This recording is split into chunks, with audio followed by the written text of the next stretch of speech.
As art or junk journalers, we find lots of inspiration around us, and living in Vienna, Austria, I'm surrounded by beautiful museums and art by the old masters. So how could we transfer that inspiration into our journals?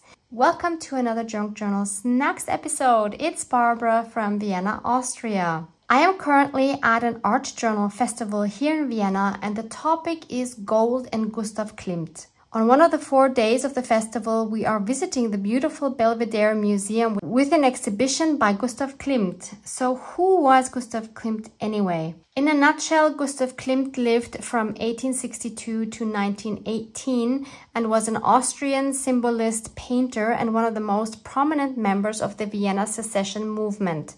Klimt is known for his paintings, murals, sketches, and ornamental art. His primary subject was the female body, and his works are marked by a frank eroticism. Among his favorite works, he also painted landscapes. And among the artists of the Vienna Secession, Klimt was the most influenced by Japanese art and its methods. So the great thing about this day and age is that we don't even have to go to a museum. We can just Google his paintings online to find inspiration. So let's see what happens when we type in Gustav Klimt paintings or artwork. And then we go to images here and we see his paintings. So let's have a look at some of these closer to see if there are any elements that we like that we could transfer to our journals. For example, we have this portrait here of Adele Bloch-Bauer. And look at all these patterns that we have here. We have these squares, we have these swirls, we have these round and oval shapes, we have triangles here, we have more swirls here, and we have these eyes. So we can definitely take something away from this beautiful painting. Then there's also this one, where we even see the sketch marks, which I think is super cool. We can see these squirrels in a bigger version, and we can see how he sketched them out before. And then we have this one here, which is really interesting because this was a painting that Gustav Klimt painted inspired by Van Gogh. And you can kind of see the mixture of the two styles. And what I really like on this one are these fun little ones here, and also these here are really cool. So before I figure out which of these patterns I want to add to my little journal, I want to try some of these patterns out on a scrap piece of paper. For example, we could start by making a little rectangle here. Oh, this is not a good paper. Hang on. Okay, this should work better. The paper before was a matte photo paper. Probably not the best one to use. Yeah, much better. We have a rectangle. And let's try doing the swirls. So I'm looking at the portrait of Adele. I'm trying to replicate some of these swirls. Obviously, they don't have to be exactly like his. We're just looking for inspiration.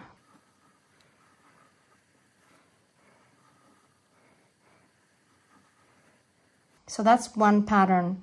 Then I also really like those patterns on the right side with these shiny squares above the ones with the swirls. So let's give that a try. So I'm just going to draw some squares. Not really looking at his now. And I think it would look cool if we just kind of do that randomly on the page in different areas. So from this Van Gogh inspired one, I really like these gold lines with the dots next to it. So we'll just do a line like this, and then we'll add the dots.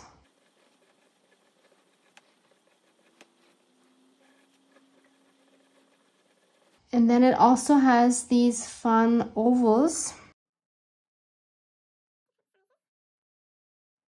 And then they have more ovals inside. Going back to the one with Adele, I also see a lot of triangles. We can just more or less add random triangles. And let's make another square, and we can draw some squares like he has on the left, for example, with the red borders around them. This is obviously a very simplified version what I'm doing now.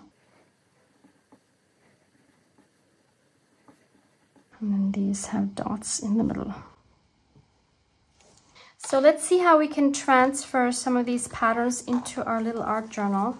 And if you want to know how I made this little journal and see a flip through, please see the video linked below.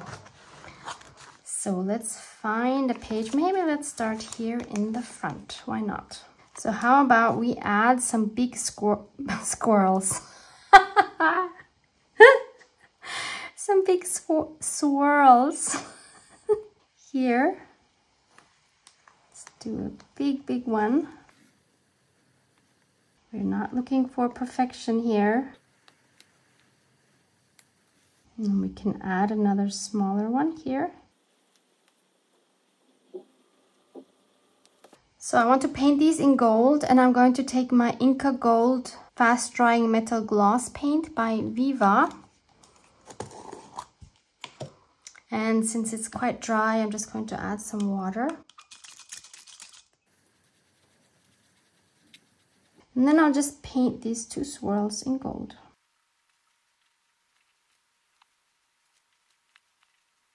I'm sure I'm going to be adding something else onto the page, but this is a great way to get the page started. And I think it looks really great on this vintage paper with technical drawings. So I can just make different swirls throughout my book on some of the pages. But let's look at another one of the designs I want to add. For example, I really love this one here. Maybe I should try this first. And actually, I just had an idea. What if I go one step further and I emboss this? If I would have thought of this while the paint was still wet, I could have just added my embossing powder over that. But since I just dried it, I will use my Distress Embossing pen by Tim Holtz and just go over the design.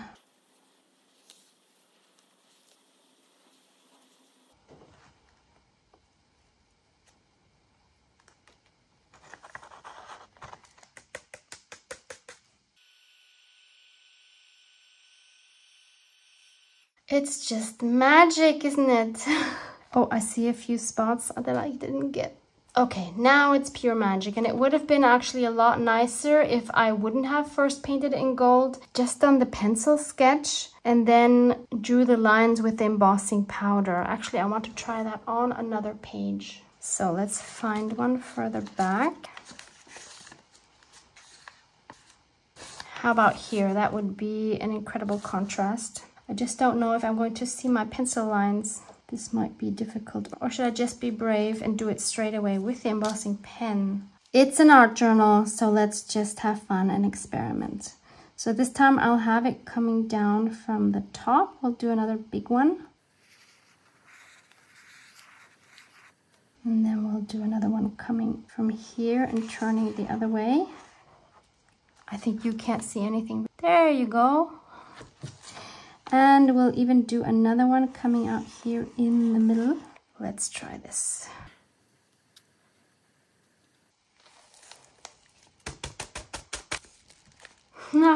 That's gonna be so cool.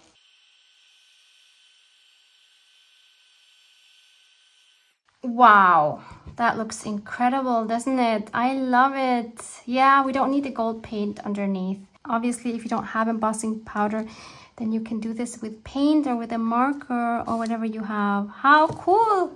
I'm going to stick with this method for now and try these here. And I want them looking like plants. I want to add them to a page where we'll see the contrast nicely. This one might be okay. Do I have anything else that's maybe a little bit dark? This one might work, or even this one. Let's try this one. I do think the gold will look great here, so I think in this case I will do it with paint. So that means I will draw these first. So I want these looking like plants. So they're just going to come up like this. And then we'll add these circle-like things on the side. Hard to see, I know. Then we'll do another one. And one more that's a bit smaller. So now I'll take my Inca Gold again and paint it.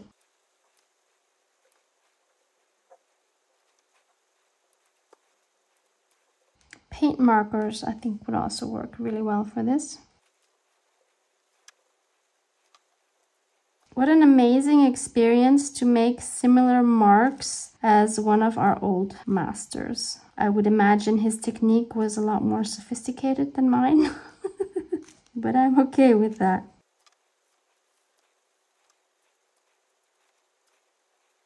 And if we look at more of his paintings, we will see that he uses these same marks in so many of his paintings. It's really interesting to study those a little bit more in detail, which I'm assuming is what we're going to do at the museum. So by the time I'm posting this video, we will already have been in the museum, and I'm super curious to find out what our task is there. I'm assuming we're going to take some sketchbook and sketch some of the things that we see there in the paintings. So there's that, also nice in gold. Love the blue and the gold together. Can we maybe transfer it in some other way? Maybe we can do it a little bit differently on another page. Let's take this one here. This time I'm going to try with my embossing pen again. This time I'll just make a big fat line here on the edge, and then we'll make big blobs around it. So basically just a magnified version. I know you cannot see, apologies.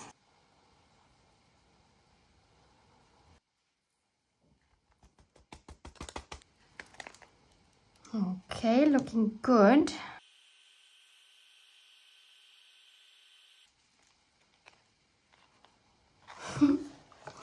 So fun. Okay, what else do we have? I love these triangles, I love these ovals, and I also love this pattern. Maybe let's try these ovals first. So let's look for a page.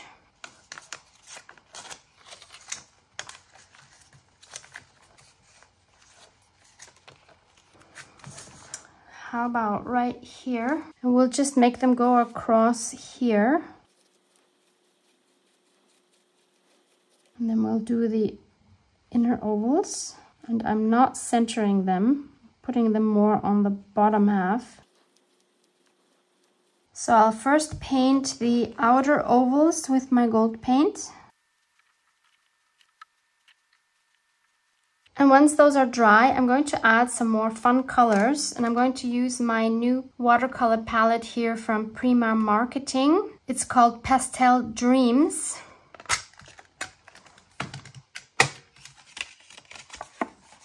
These are swatches of the colors, but I actually have more colors in here. So the ones that were originally in this tin were these 6 and these 6, and these metallic ones I've added in afterwards. I just love these pastel colors. They are so yummy.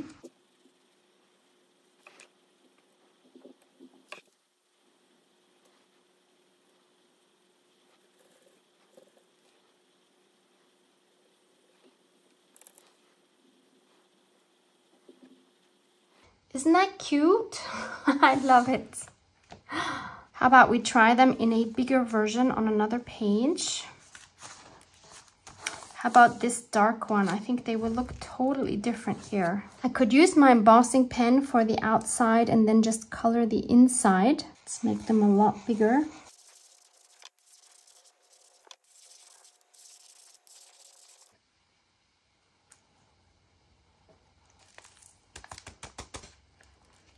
Oh, they look great, don't they? Even without any color inside, wow.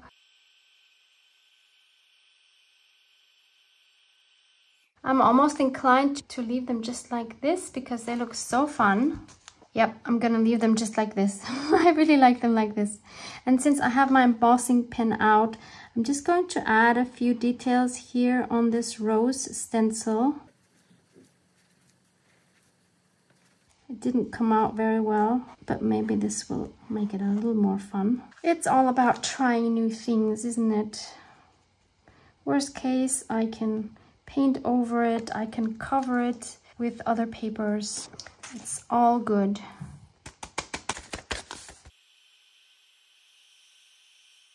Okay, well, it gave it a little bit more interest.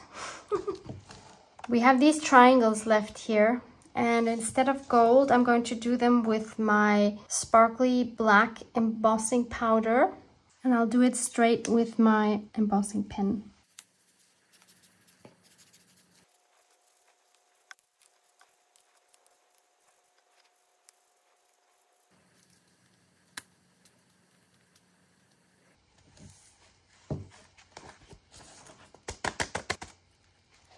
So that's what that looks like once it has melted, molten, right? Molten.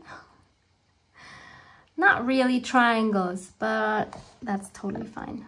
And then why not add some swirls to this here? So this is from Amazon Packaging. And we'll do these in gold, of course.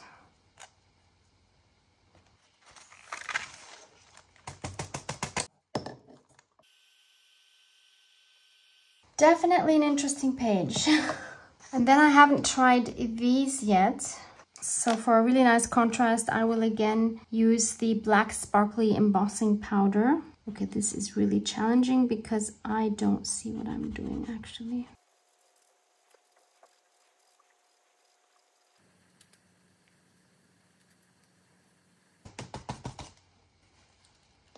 So that's what that looks like once I have melted the powder. Also, very interesting effect. Not sure I love the design that I made, but in my defense, it was really hard to see. And since I love these so much, I'm going to try these in black as well. How about right here? I'll do these off camera because I think you can't really see it. Yeah, I think you can see it a bit like this.